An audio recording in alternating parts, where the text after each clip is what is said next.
Janet Thomas.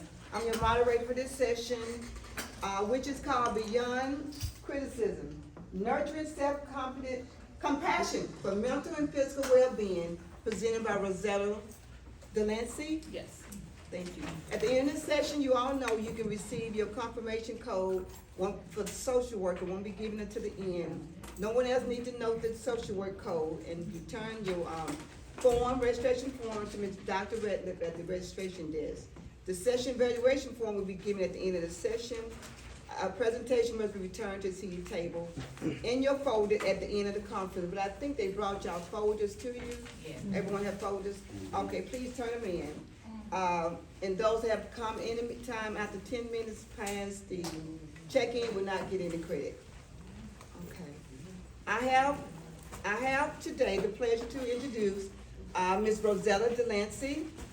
When you find yourself in need of care and presence, look no further than Rosetta Delancey, a beacon of compassion and understanding. With profound commitment to fostering emotional well-being, Rosetta seamlessly blends her extensive expertise in mental health with the soothing art of aromatherapy, creating a transformative journey for her clients. As a licensed clinician, social worker with impressive decade-spanning career, Rosetta stands as a guiding light for individuals and families navigating the complexity of life. Through her visionary approach, she has found both the esteemed True Compassion Development Center and the Intimate Candle Company, testament to her unwavering dedication to holistic healing. Rosetta therapeutic prowess is the harmonious fusion of cutting-edge of psychological techniques and the evocative power of sense. Specializing in addressing prevalent challenges such as depression, anxiety, self-confidence issues, and establishment of healthy boundaries, she draws from a toolkit that includes cognitive behavior, family system therapy, and awful application in aromatherapy. With Rosetta clients embarked on a transformative journey, they engage multiple senses and factor of being. The delicate interplay between scent and mindfulness,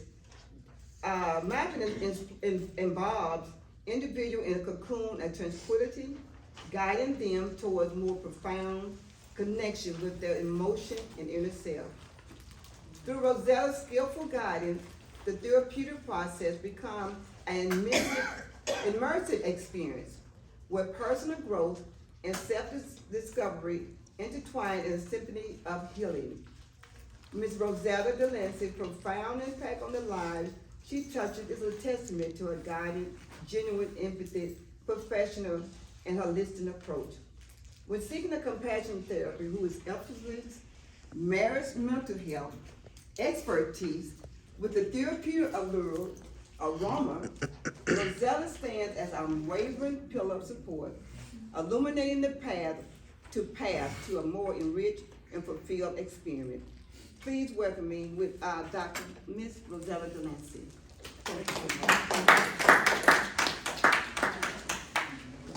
Hello, everyone. As she mentioned, I am Rosetta Delancey. I'm sorry that we're running behind. But hopefully we get through this real quick, fast, and a hurry, and you guys are able to learn some things that you can do for yourself that will also benefit your clients. All right, so here's our agenda. Introduction, understanding self-compassion, the benefits of self-compassion, some barriers that we have when it comes to self-compassion, strategies for cultivating a self-compassion towards yourself, as well as towards your clients, and then of course Q&A and discussion, and then closing and reflections. All right, this is some of the stuff. It's pretty. Thank you. Some of the stuff that she talked about. Also, I've created journals as well as affirmation cards and candles. And of course, my motto is remember to always love your natural beauty as well as your enhanced beauty.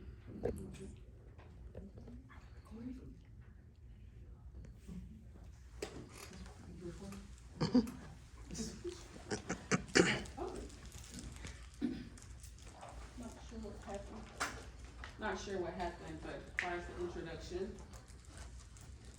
Incorporating self-compassion can help you better understand, as well as your clients, understand and demonstrate healthy coping skills and mechanisms when it comes to having self-compassion for themselves, whether it's at work or if it's at home dealing with family and friends.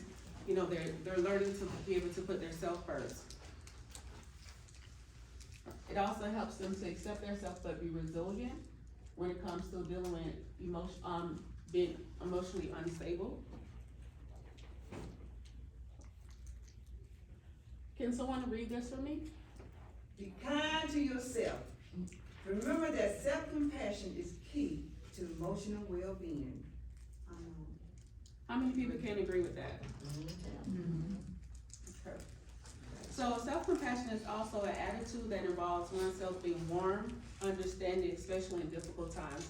We all have difficult situations throughout the day or throughout our life. Some may be more difficult than others, but that does not mean that we can't give ourselves compassion or also step away from the situation and say, hey, I need to take a minute for myself.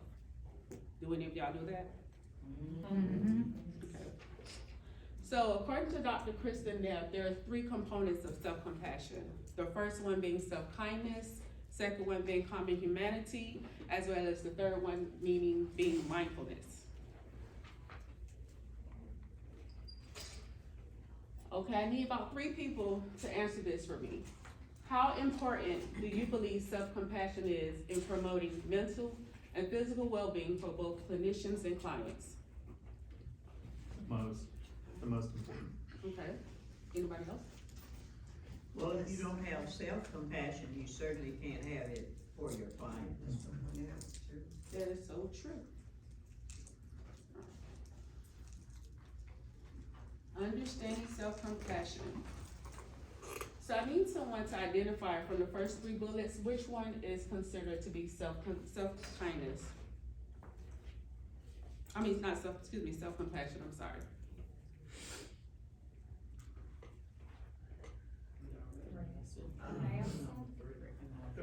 Okay, Self-kindness, common humanity, mindfulness. okay. The second one is, not the second one, but which one is self-esteem? Beg your pardon? Self-esteem. Which one is self-esteem? Comparing oneself to others and seeking validation. Okay. And number three, well, self-criticism, excuse me, is number 2. Harsh and critical towards oneself, feeling of guilt, shame, and inadequacy. How many of us can relate to that? Yes. Yeah. You would think by going to school and being in a profession for so long that you feel adequate, but we all also sometimes struggle with imposter syndrome, even if the facts are there. But sometimes we have to bring ourselves back and say, hey, you went to school for all of this. That should show yourself approved that you got it. Am I correct? Alright.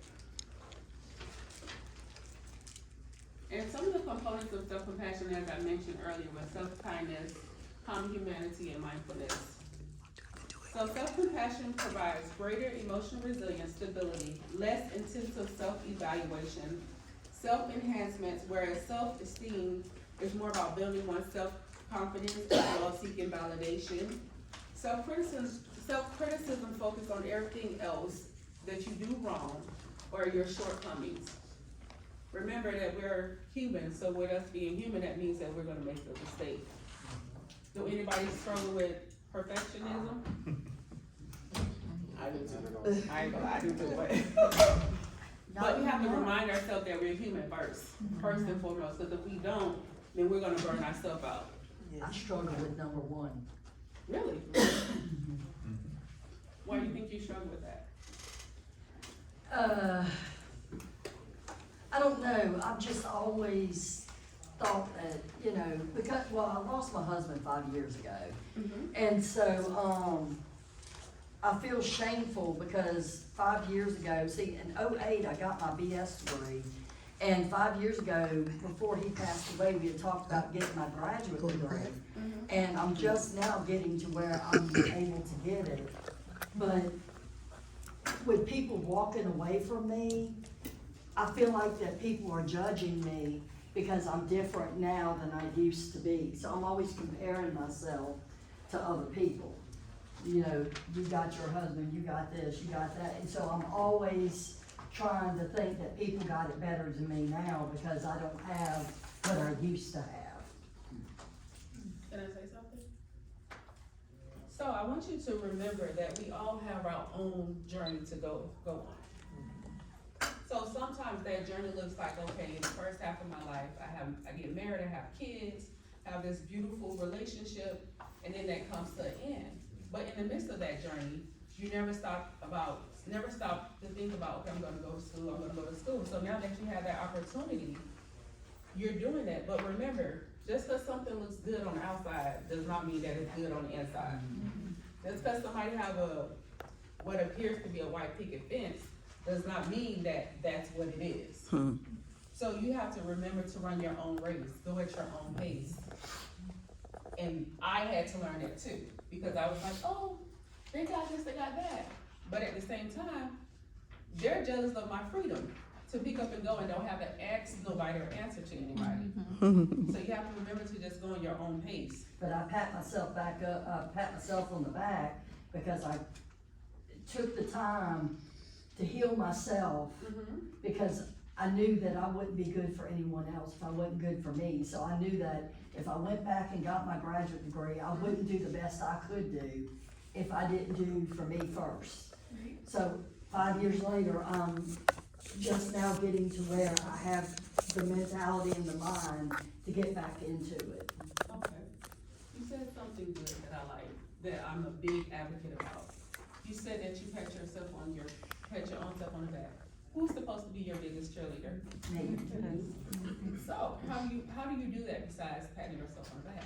Who's supposed to be my biggest who? Cheerleader. Myself. And how do you tell yourself that, how do you? I look in the mirror and tell myself that now, because before I was just like, okay, I'm never gonna do this. I've just lost the best person I've ever had in my life. And so I stayed criticizing myself all those years, cause it took a long time for me to get out of that bed and get out of that house. I became a recluse. Okay. But, and I had everybody just walking away from me in my life, which I'm not used to. Okay. I mean, I lost my mother the year before that, so that just, but I had my husband as my support. Now, nobody really knows how to help me, and I know there's a lot of people that don't know what to say because they never went down the road or it's a fear of their own. But I've had to learn, okay, people don't understand, and I have to understand that they don't understand. So, But you can help them understand. Yep. And how you do that is, so for instance, I had my best friend, she lost her husband last month. And so I went to support her, and I talked to her, and like how you're saying, you know, everybody's walking away, they don't understand. But it was okay for her to just be herself and like, hey, just chill. And it's okay to say, hey, I don't want a hug, I'm all hugged out right now. I don't feel like talking, it's okay. You ever heard the saying that you teach people how to treat you? exactly, yeah. So with that being said, if you know that, okay, I'm not in the mood for that, just tell them. Or say, I know you really don't know what I'm going through, but if you wanna be supportive, you can do this. You know, send me a text. If I don't respond, it does not mean that I don't love you, that I don't care, and I don't appreciate you, but it's more so, I'm just not in the mood to talk. I'm not in that space. Yeah, so, that's all you have to do.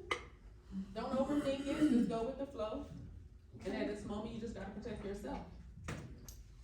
And guess what? It's okay to socialize with new people. Cause those new people will also be the ones that's gonna push you. See, and I struggle with that, people looking at me, I'm thinking they're judging me, or they're like, Actually, you're judging yourself. I know. So you I have to work on that. Yes, ma'am. No, I grew up in a not very wealthy family, and you would have thought that would always belong to the royalty. If you would talk to my mother and my grandmother, I don't know what their thing was, but we had to act like we were all that. We weren't, you know, I could see that. It was such a dichotomy. but I just remember always worried about, what will people think, what will people think? I got told that, you know, and it's the most freeing thing to me, to realize that it's none of my business what they think. That is the most wonderful thing. That is off my plate. I don't have to worry about what they think. I do worry about what I think now a lot more, and I have to live with myself. Nobody else does. But that is so free, that is none of my business. Oh, it's definitely Keep my not your nose business. out of it. And None of it's your just- business. Cause what they think don't pay your bills. That's right. So, you can think a lot of things, but if you're gonna have to pay these bills, when you decide to pay some of these bills, then we can have a conversation about what you think about me. Even then, that's questionable, right? Like, okay, you're entitled to your opinion, but my opinion matters the most. Alright? Some statistics. So during the 2020 report, approximately 1,094,000 people were diagnosed with either anxiety or depression. Do y'all believe that? Oh, yes. Okay. So 19.1% was anxiety, 8.4% was depression. And I'm gonna break it down a little bit further. 8.74% were either African American Black, 50.60% were white or Caucasian, and 17.21% was Asian Pacific Islander, 12.72% was Hispanic Latino. Native Americans or Indians were 1.2%, and then others were 5.10% that were diagnosed with anxiety or depression. But did you know that engaging in self-compassion can help you reduce anxiety and depression? Anybody? Okay. So what does that look like when you're engaging in healthy behaviors that helps you reduce anxiety and depression? Anybody? What kind of, ask that one more time. Healthy behaviors that you engage in that will help you to reduce anxiety and depression. Delegating, that is a big one. I think we in the mental health field struggle with when it comes to anxiety and depression, making sure that whatever assignment needs to be done, that whoever we give it to is gonna do it, because they don't always get it done when we want it done, correct? How does that affect your relationships? When you have self-compassion for yourself, you're able to have a healthy relationship with whether your coworkers or your family, friends, because you're able to say no. Because everybody's, You get enemies? oh, definitely with your enemies. You can't let them see you sweat, Right. right? Okay. So with your relationships, being able to say no and put yourself first is so helpful, because everybody's emergency is not your emergency. And because we're in the mental health field, people tend to come run to us with their crisis. And sometimes you just gotta like, nah, I can't do it. And if you really got that one person that only calls you when there's a crisis, well, a crisis. Yeah. We send them to voicemail. Because if it's a true crisis, they know how to call 911, correct? That even comes that also comes with finances too. Because if you continue to give and give and give, what are they learning? Come to you. Just take it. Just ask, give. Yeah, they're not being good stewards of what they got. Right. Cause they already know, oh, I know she got my back. She'll give it to me when I call. Even if you got extra, no, I don't have it. That's self-compassion.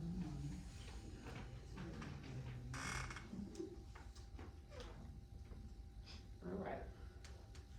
When we give ourselves compassion, we are opening our hearts in a way that can transform our lives. All right.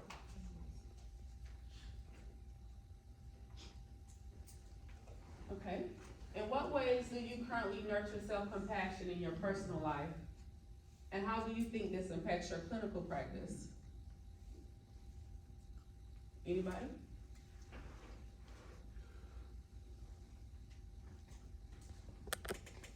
I turn off my phone when I'm going to sleep. Okay. So how do you show up when you get to work the next day? Oh, I'm a whole lot nicer. I like the honesty. Yes. Next. doing things you like to do.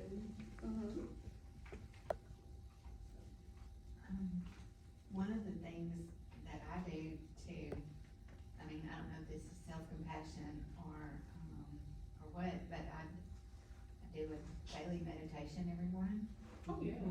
every morning. It is, it's part of, self-compassion, because you're putting yourself first, you're getting yourself in the mindset to deal with what comes your way.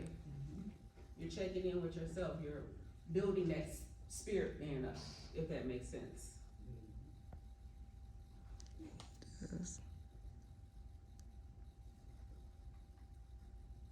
All right. Some of the benefits of self-compassion, as we already started talking about. Reducing anxiety. You begin to not experience depression as often. So you know, when you give yourself self-compassion, putting yourself first, that means, okay, I won't lay in the bed as long as I normally do. I won't skip a shower. I'll fix my hair. I'll go take a walk. I'll open the windows to let some fresh air in. You'll be able to bounce back. So as the young lady said, she turns her phone off and then the next day she feels so much better. That's good. You're protecting your peace. Stress management. Who over here gets overwhelmed? And when we overwhelm, the overwhelmness comes off different for different people. What are some of the ways people, when you're overwhelmed, but people see it differently? You say it's like you're angry. Got attitude, got attitude. Yeah. Not knowing that she's overwhelmed. They think I'm quiet, like when I get overwhelmed, I shut down. Yeah, a lot of people shut down. But and then other people think it's something else, and it's not that. It's just you really protecting yourself. Do you owe anybody an explanation when you do that? When sometimes you feel like you need to still tell them why? No. No is a complete sentence. Ugh. We gotta get familiar with that. No. Everyone over here is over 21, correct? Everybody pay their own bills, right? Okay. So when you call and ask for extension, do you have to say, hey, I need extension for this, or hey, I just need an extension?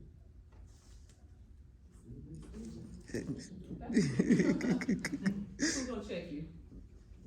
Either yes or no. Now this, I love this. You can't pour from an empty cup. Take care of yourself first. So some of the points that Daniela Terrell spoke on, I was just like, yes, girl, yes. But you know, I was feeling her. I can understand what she was talking about.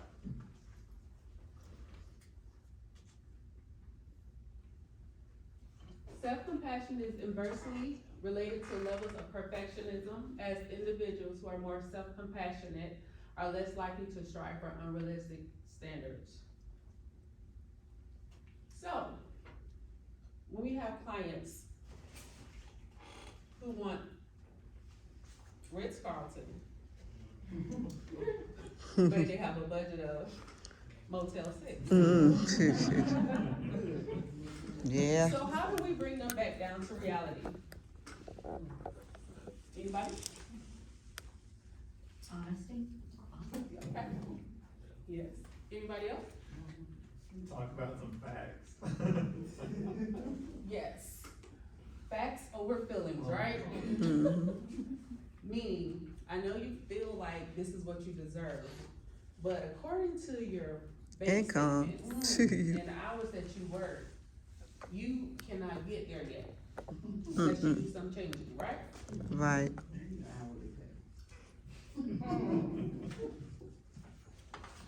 But in the midst of all of that, you have to be realistic when it comes to taking care of yourself, being compassionate towards yourself, being kind to yourself. So that also means, even if you make a mistake or have a shortcoming, you be like, okay, we made a mistake. You can sit in that discomfort for a little bit, but that does not mean that you need to stay there.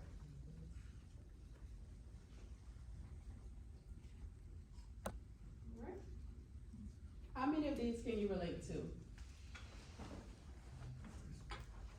First one. Yeah. Self-criticism, fear of self-indulgence, unrealistic expectations, cultural beliefs, now that's a big one. Mm-hmm. Lack of awareness, fear of vulnerability. What do you think is missing on here?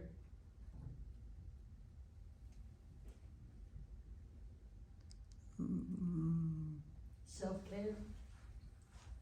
No. Lack of self-care, Lack of balance. Self-everything, self-love, self.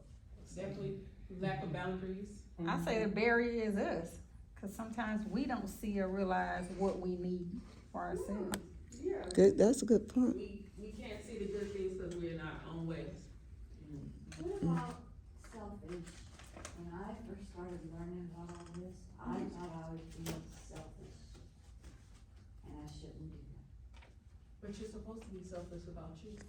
Right. I'm learning, and I'm learning the difference between self-care and being selfish. But, you know, it was hard for me to, as a mother especially, tell my adult children no, finally. You know, I have no problem. No, Ma'am. No. I mean, I don't know if that was my upbringing either, but I'm being selfish, I'm supposed to give, I'm supposed to care, I'm supposed to reach out, I'm supposed to, you know, So that's why cultural beliefs is a big thing. Yeah. Because depending on when you were raised, certain cultures believe that you're supposed to always cater. But if you continue to pour out, there's nothing to give. Right. You can't give from an empty well. When do you replenish? Do you run yourself down in the ground until you get to the hospital? And then somebody has to force supplements into you? And even then, you still have to recuperate after that because all your energy, your strength is gone. Am I correct? Mm-hmm. And what else comes on? Then you guys know that The health. anxiety, stress, Health, yeah, mental health. all of that brings on like high blood pressure, diabetes. Y'all do know that, right? Yeah. And so on top of the stress and anxiety and everything else, now you gotta deal with your medical. Yep. So do you wanna wait until you get there to focus on yourself or give yourself compassion? Or do you wanna jumpstart it?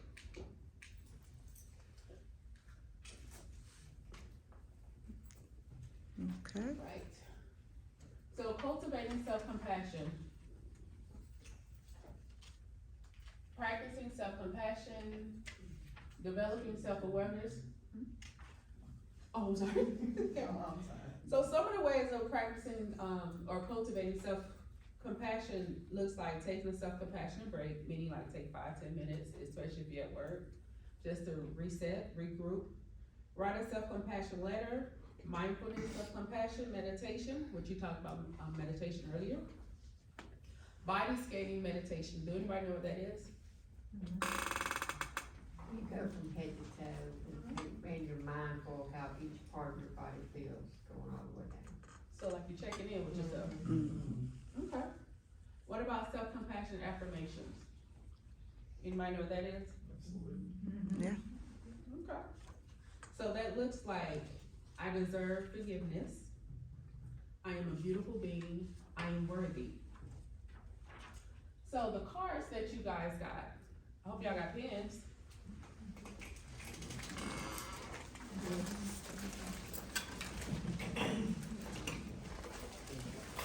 Oh, I love you about homework, so I'm prepared.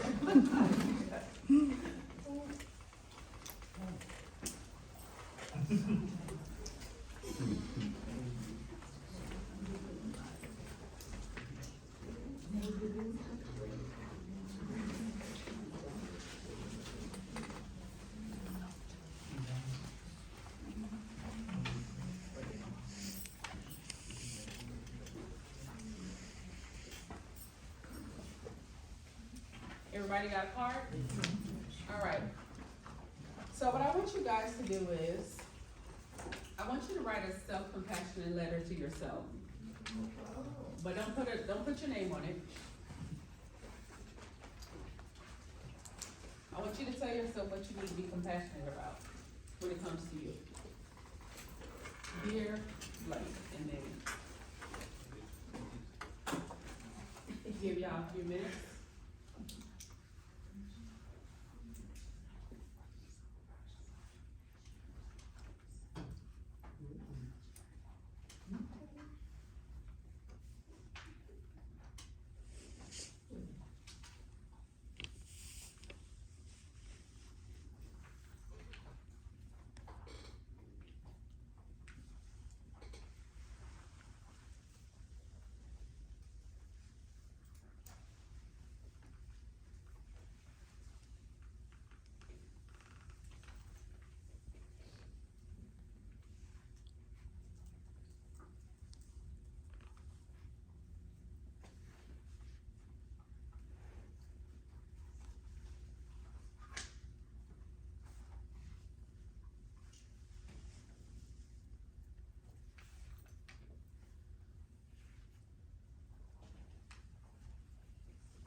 We have a lot to say to self, don't we?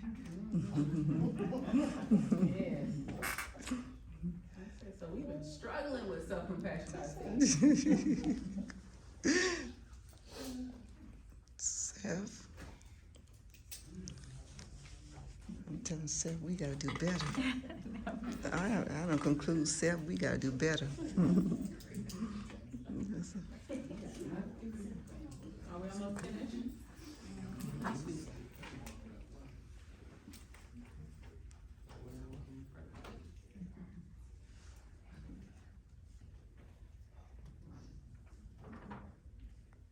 Everybody finished?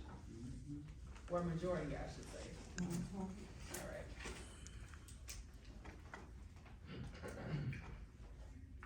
So here's an example. Dear Rosette, I want you to know that I see you. I see the effort you put into everything you do, even when it feels like it's not enough. I see the strength you have to keep going, even when the world feels heavy on your shoulders. I want you to know that it's okay to not be perfect. It's okay to make mistakes, to stumble and fall. That doesn't make you any less deserving of love and compassion. I want you to know that you're worthy of love and kindness from others and from yourself. You deserve to treat yourself with the same compassion and understanding that you offer to those around you. So as you navigate through life's ups and downs, remember to be gentle with yourself. Remember that you're doing the best that you can, and that is always enough. with love and compassion, Black is beauty. Mm. So I need maybe 2 or 3 people to read what they wrote. Go ahead. I put, dear self, I want you to know that you are a warrior and you will conquer anything you put your mind to. You are strong and you are loved. Please keep taking care of yourself physically and mentally. Love self. Okay. Yes, ma'am. Yourself, I love you and your beauty and kindness. You're worthy of all the great things that come your way. You are sensitive to others, and many blessings will come back to you. God bless you with all the desires of your heart. Continue to love yourself and others. Hugs and kisses, you are great. Sweet. Go right on this side. Dear self, you're a loved, Black, beautiful woman. You take time for yourself. Just be mindful that you need that time to help others. Someone on this side? I didn't finish, but I can read what I started. Okay. It comes from a certain area of trying to be a perfectionist, so just keep that in mind. Dear Rashana, you need to understand that self-compassion is important. Acknowledge that you are not perfect, not built to be perfect, and you never will. You will continue to make mistakes as long as you live. Embrace you as you are, but do continue to make strides for a better or enhance you. Forgive yourself for the things that you have done that you feel ashamed of, and know that you have righted some of those wrongs. Acknowledge that you may make future mistakes, and that's as far as I got. That's a lot. That's deep. She wrote out. Come on, ma'am. No, ma'am, no, ma'am. Got one right here. No, ma'am.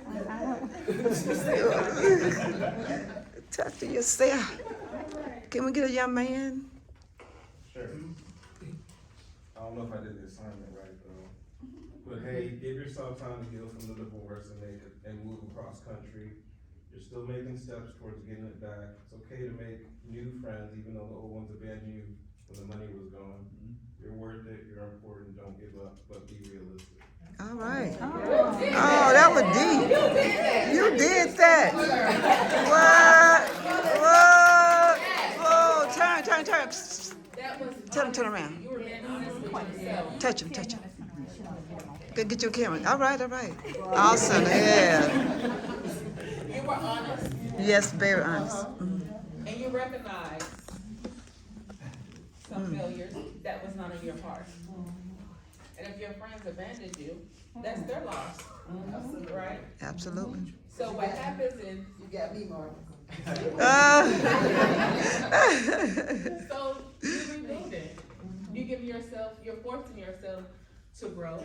You're forcing yourself to be compassionate about yourself, meaning protecting yourself. And allowing others to be a part of your life for you, not for what you do for them. Right. You did that. You really did that. All right, so I have a challenge for you all. I want you to write a self-compassionate letter every 3rd Saturday of the month to yourself. Okay. All right? All right. But don't write on these cards because you're going to switch them with somebody. Switch them with somebody. Okay. It was personal. That's what it's all about. They ain't gonna know where it's coming from. They ain't gonna know where it's coming from. No, ma'am. That's what it's all about. You are personal. You are so you are personal. For me. No. It was. But they ain't gonna know it's coming from you. Oh, for the challenge? Yeah. Oh, I want you to write a self-compassion letter to yourself every 3rd Saturday of the month. Yeah, I got switch. So you're taking time out for yourself. So you're taking time out for yourself, but you're checking in with yourself and you're remembering to give yourself. Are y'all group gonna cooperate? Be kind to yourself. With the news. Yeah. We switching what we just did. So we just write another one to ourselves again? Yeah, Okay. every month. Oh, so we're not doing that now. We're doing that. Yeah. I'm sorry if I wasn't clear. Yeah, did you just say switch? What did you say about the switching? I want you to switch your cards. The letter you just wrote, Yeah, self-compassion letter that you wrote, you Just- switch it with someone else, cause what that does is, it helps the other person to pray for give you? their self-compassion towards their self another way. Maybe there's, you know how sometimes we have blind spots and there's other people that see things? Right, Yeah, and sometimes you need to that's so think, much. remember, okay, I need to show myself compassion in this area too, especially if it applies to you. Sometimes we're just focused on one Focus. particular area, and we need to be compassionate about something else too. Okay. You deep, girl. I have a question. How can you integrate self-compassion into your day-to-day life and also in your professional life?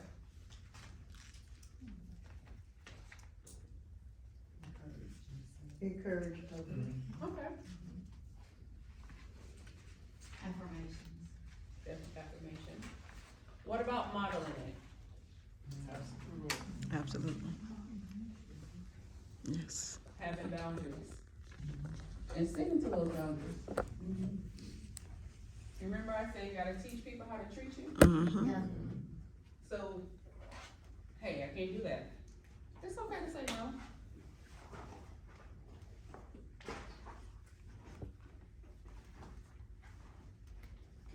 All right, Q&A, but if you guys can scan the QR codes to enter the winner free gift.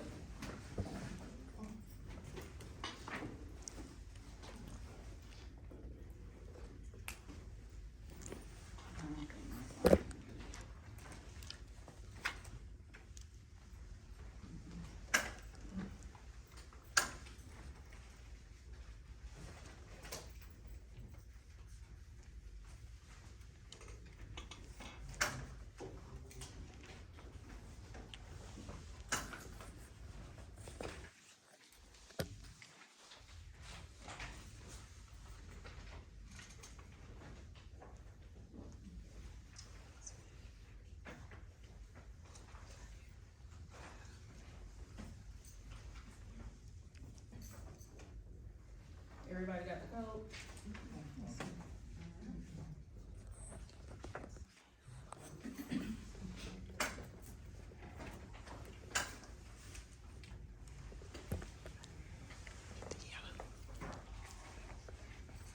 Hit the yellow, yeah, right there, hit the yellow, uh-huh.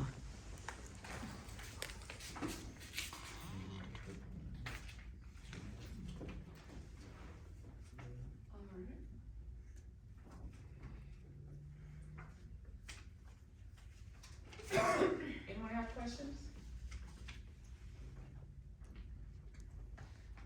Self-compassion is awesome. Did you always been self-compassionate for yourself, or what point did you learn to have that for yourself? I would say no, I didn't always have it. I didn't always have it. What it took was for a real hard breakup that I had. I was dating somebody on and off for about almost 10 years. 10 And years. then they did something that just broke the camel's back, so I ended up going to therapy for myself and realizing that I had to put myself first, because like most people during with my culture, I was always helping, giving, Yeah. pouring out, but nobody was pouring into me or helping me and see if I needed, you know. They looked at it as, oh, you're so independent, you're, you know, go get yourself motivated, but that does not mean that I don't need help too, or ask, you know. So I had to learn to protect me first and be okay with that, being comfortable in my own skin, or being okay with being home by myself, or going places by myself, or traveling by myself. I have no problem traveling by myself. I have no problem taking myself out to dinner whatsoever. I'm my own best friend. Awesome, yeah. So that covered everything, even with your children, everything. Oh, yeah. Even though they was, what age your children was, they young adults? I was a teen mom, so my daughter is 24 now. She just graduated with her MBA. MBA, awesome. Thank you, so yeah. Okay. So I had to model with self-compassion, cause trust me, Miss Ma'am, she's about self-compassion. I have no problem with saying no at all, so I had to demonstrate it. But when you do that, like I said, with the modeling, you also showing family, friends, hey, maybe I need to look at myself and see what I'm doing wrong. Because when you say no, they can't come to you no more. Right. They gotta figure something out. And Any that's, key takeaways? No. I learned, self-compassion when I went through a divorce. Mm-hmm. And I realized that not just even in the marriage, that it was always about everybody. I became a teen mom too. I had my first daughter when I was 16. So I had to learn to love and take care of somebody else before I could even learn to love and take care of myself. And my parents had me older in life, so I was like 40, and I was like, everybody seemed like they depended on me. And once I went through that divorce, I realized just how much I was pouring into everybody, even from, my father was deceased at that point, but even from my mother to my siblings, you know, being married, having children. And I got to a point where my mom had started receiving Social Security because she was old enough, and she had my older sister as her beneficiary, but I had to take care of all the paperwork. So I would have to get out to work, go pick them up, meet them at the Social Security office, take care of the paperwork. And once I went through the divorce, and I had to go through therapy. You know, when I went through the divorce, it was really hard for me. You know, it was the first time I went through therapy. And I got to a point where I was just like, you know what? I was like, Mama, look, we gonna cut out this middleman. Either I'm gonna take care of her business, I'm gonna take care of the business, or she gonna take care of it, because it makes no sense for both of us. But she was like, well, she just don't understand. I was like, well, her name coming out of it, you know. And I got to a point to where I just had to realize that. And what made me really realize it was that when I was laying on the couch after the divorce, and it was Thanksgiving Day, and the kids come in and they go like, hey, Mom, we're going over to Dad's house. So it's like I'm just sitting here all alone. You know, everything that I poured into all of me, put myself on the back burner, taking care of everybody else, and it was like, where do I go? What do I do? You know, I'm sitting here on Thanksgiving Day, and I'm all alone, you know, because my husband is over here with his family, and the kids are gone over there with him, which, you know, and I was just like, oh, okay. So then that's when I really had to realize, and I started, you know, when my brothers and sisters started, I used to be the key keeper. I'm the youngest of 8 children. I had a key to all of my siblings' house. No, y'all have grown kids. My brothers and sisters are 20 years older than me. Give your son or your daughter the key to your house in case an emergency happens, and let them come. They live here like I do. And it just got to a point where I just had to be that person to just say, no. You know, and I think, at first I used to think, oh, they're gonna get mad at me. And then I got to a point where I was like, I don't care. You know, I don't care. If I realize that if they get mad at me for me making that decision and me loving myself and doing what's best for me, then they didn't love me anyway. I was just there for them to use me and for their ticket. But guess what? Everybody got on board, and we all still, you know, siblings. Period. love each other. Love each other. Yeah, But got your differences. Well, I am so happy that you guys came to hear me speak. A young lady did come in and say that at 12:30 that they're at the NAMI conference, state conference or something like that. It's in the auditorium. Right. So. Okay. All right. Thank you, Mr. Lancey. Wonderful, wonderful. That was a wonderful presentation. I'd like to give the